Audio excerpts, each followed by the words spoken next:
So as I said, I'm really, really grateful for those of you who showed up for my talk, because it's a bit of a random one that probably no one has heard of, the Curious Question Framework.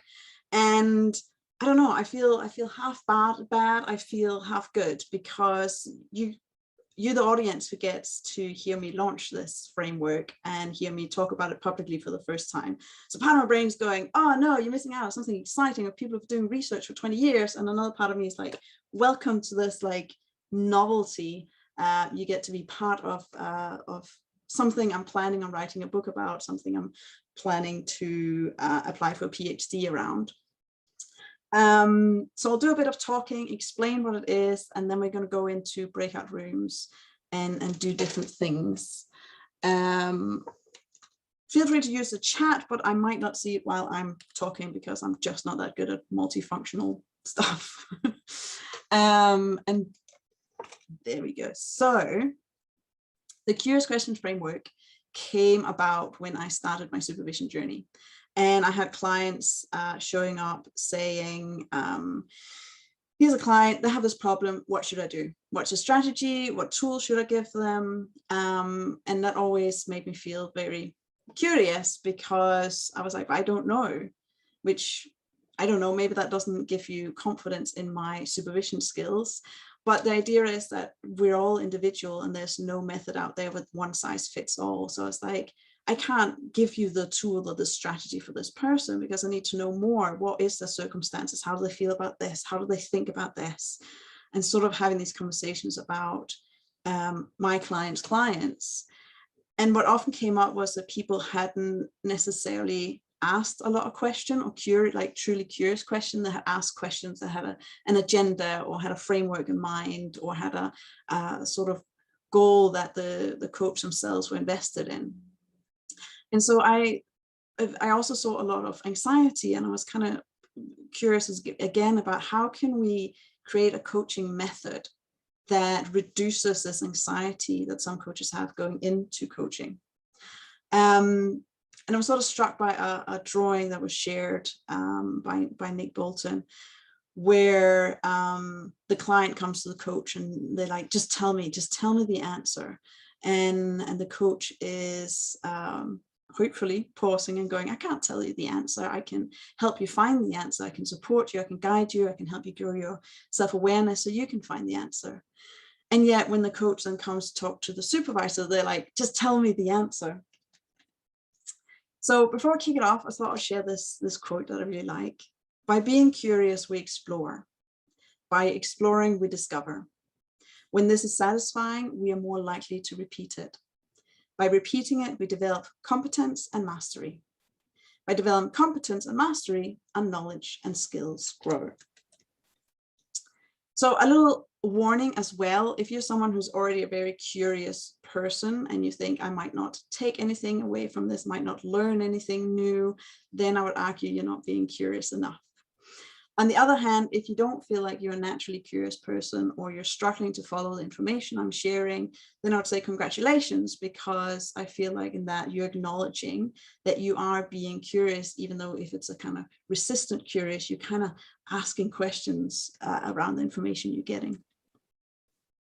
So the Curious Question Framework is a coaching method or a framework, and it's there to help stop the writing reflex, that sort of reflex we have to give the right answer or help someone discover the right way of doing things. So the rescue or the fixing mentality. It's meant to be an antidote to that.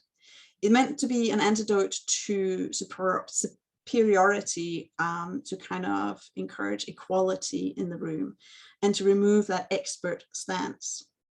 And as I said, it's a way to kind of reduce anxiety around not knowing enough when we sit with clients. But as I was working with this method, I came to realize that you could also use it as a method in life. You can apply it to your own personal life to live a happier and more joyous life. And as such, you can use it as a personal development tool or an awareness method that you can use towards your inner critic. You can use it towards perfectionism, procrastination, aggression, people pleasing, any kind of obstacles or issues that you have. It can also be used as a relationship method to improve communication and reducing conflict, and I'll get into the how in a moment.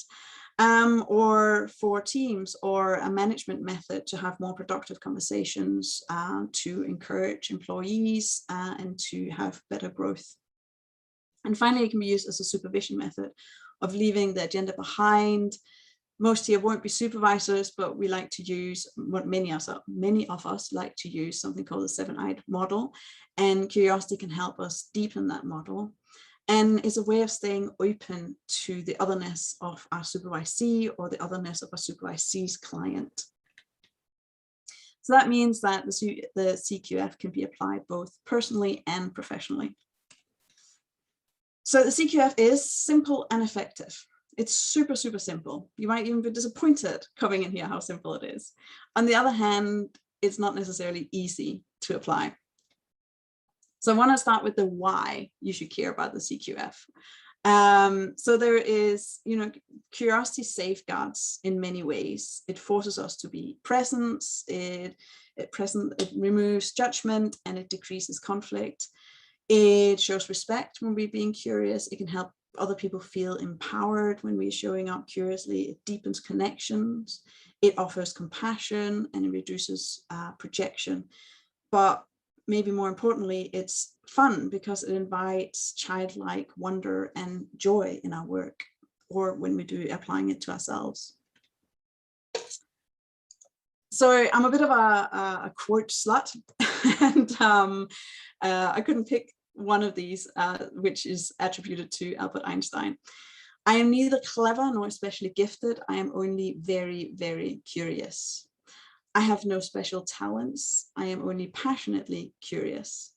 It is a miracle that curiosity survives formal education.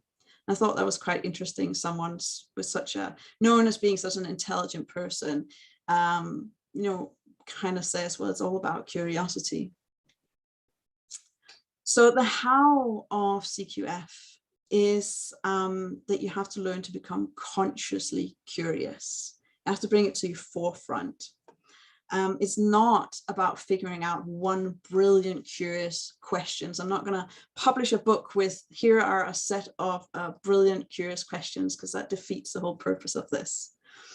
It's a bit of an anti-expert, as I said earlier, approach, and even anti-wisdom. Because often when we have wisdom, we feel that's knowledge, that's a fact. We might use language like best practice.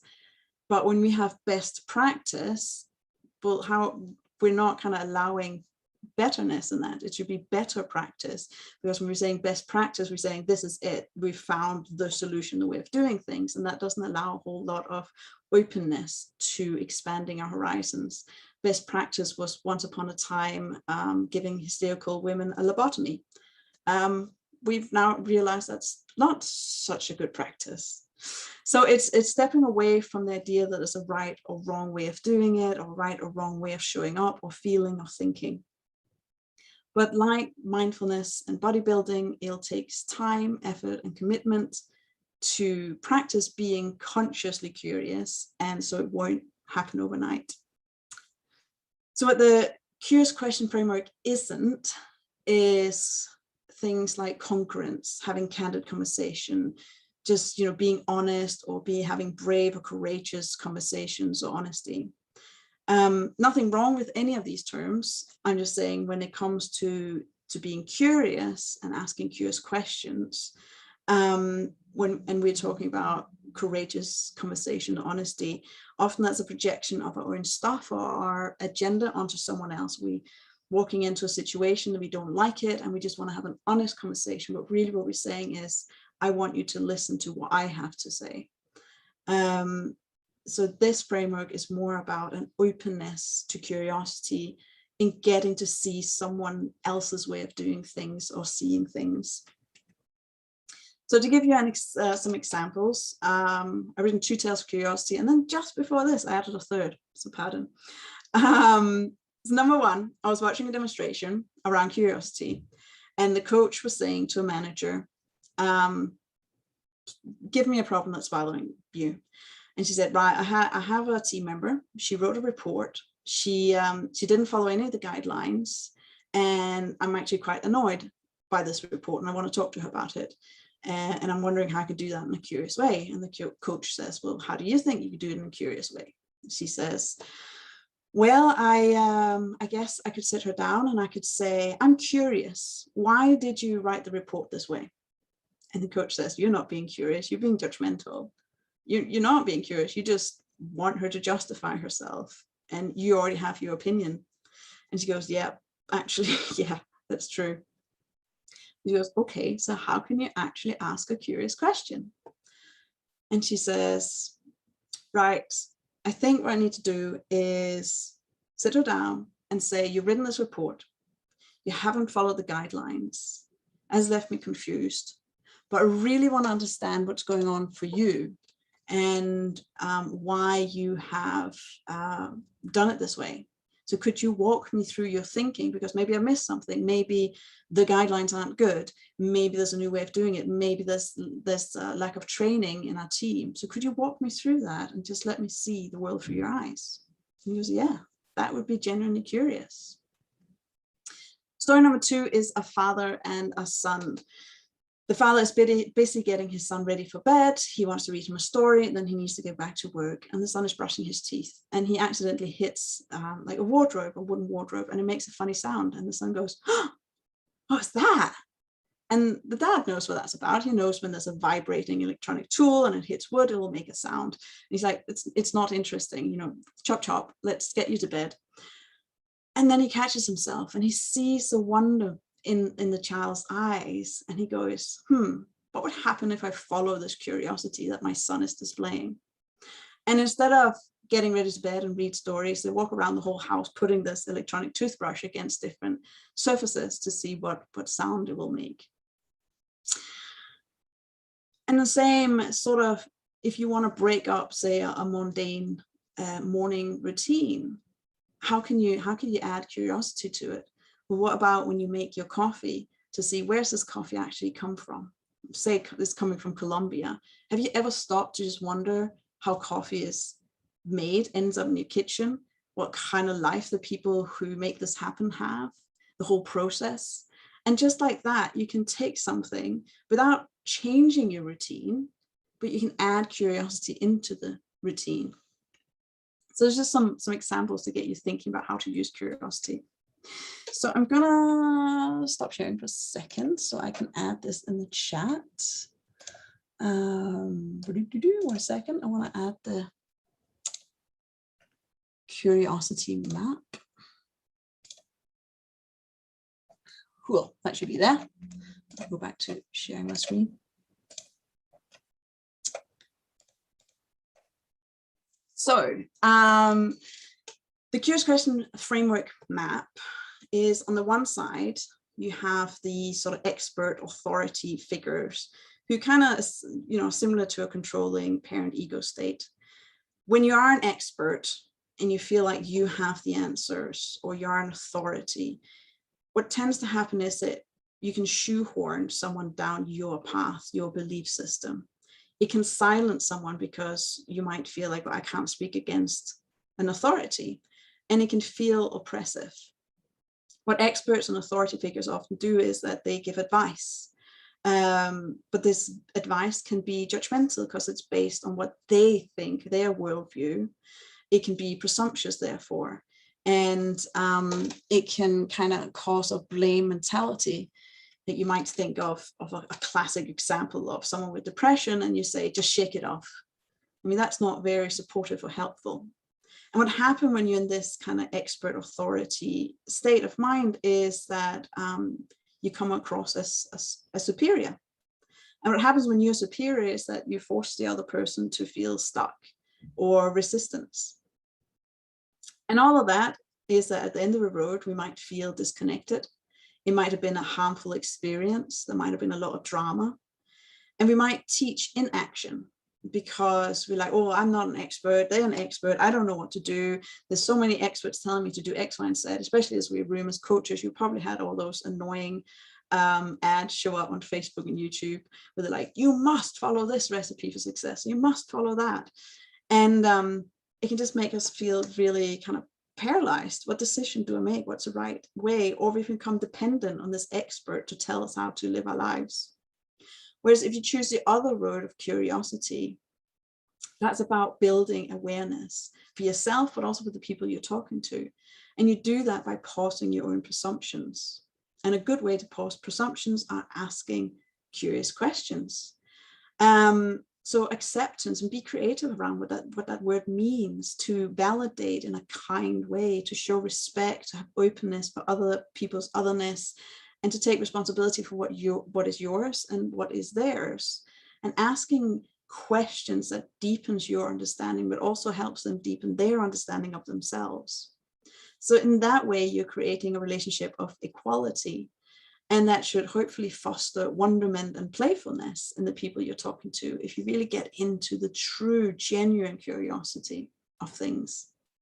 And that way you can empower people, it is more ethical, and it's freeing.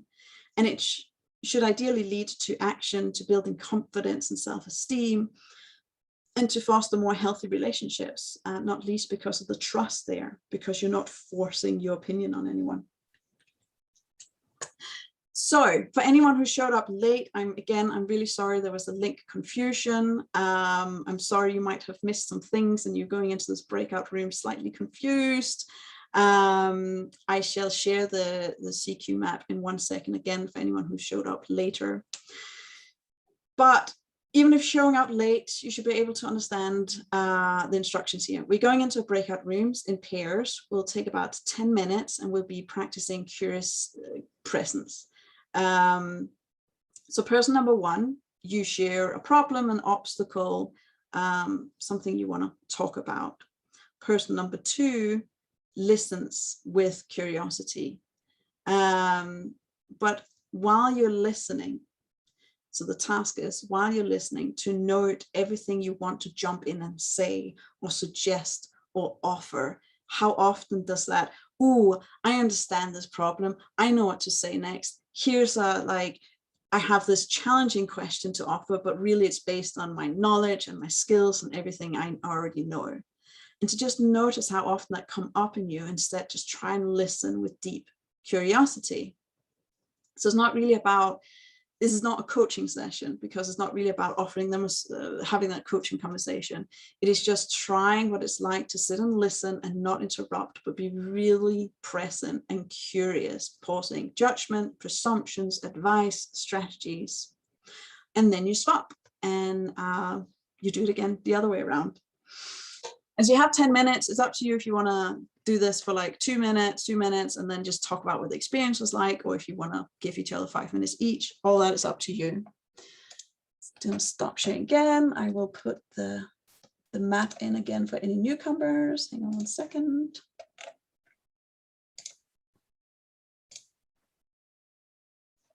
So we are heading back into another breakout room. It probably won't be the 15 minutes I'm promising there, just because time restraints, but using the CQF map, coachee shares an obstacle. Please keep it minimum in terms of time management. And then using the CQF map, try and attempt to ask curious questions using those prompts there. How can you keep your questions really, really curious, validating, open-minded, these type of things.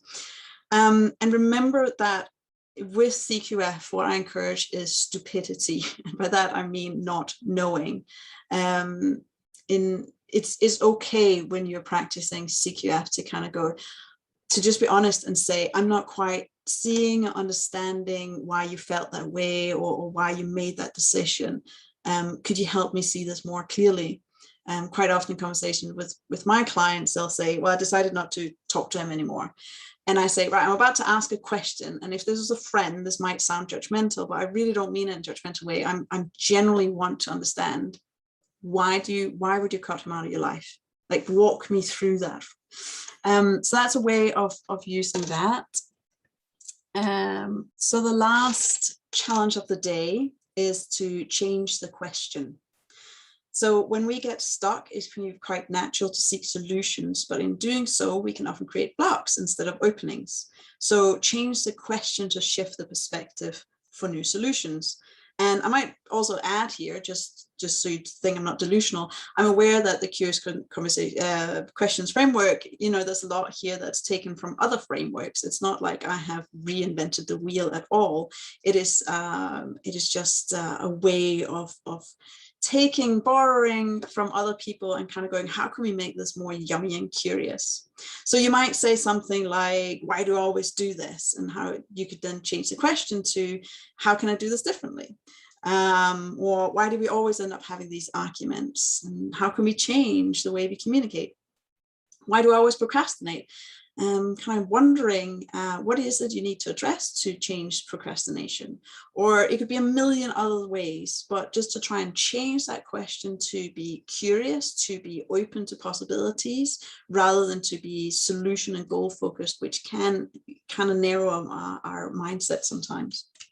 So 5 minutes, this was 10 minutes and I reduced it to 7, now I reduced it to 5, just to make sure everything fits in here. You're going to go on a solo breakout trip. So think of a problem you have. It can involve another person, a partner, a colleague, a client, or it can be an internal conflict. Maybe your inner critic or your inner dialogue is not being helpful, or the way you people please and you're annoyed around that, or something like that. And then try and sit with, like, what does it look like if I take 50% responsibility?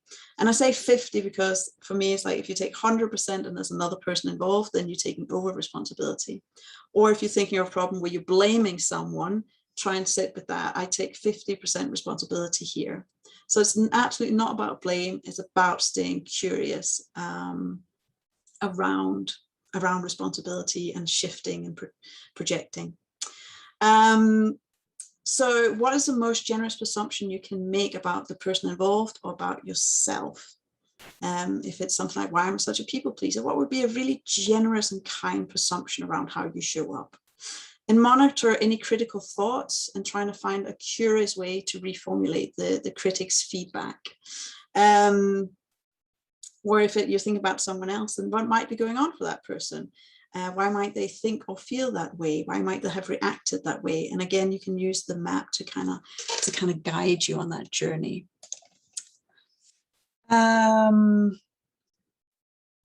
Okay, and I'm just going to share the map again for anyone who needs to take a screenshot of it. Leave that for a few seconds there.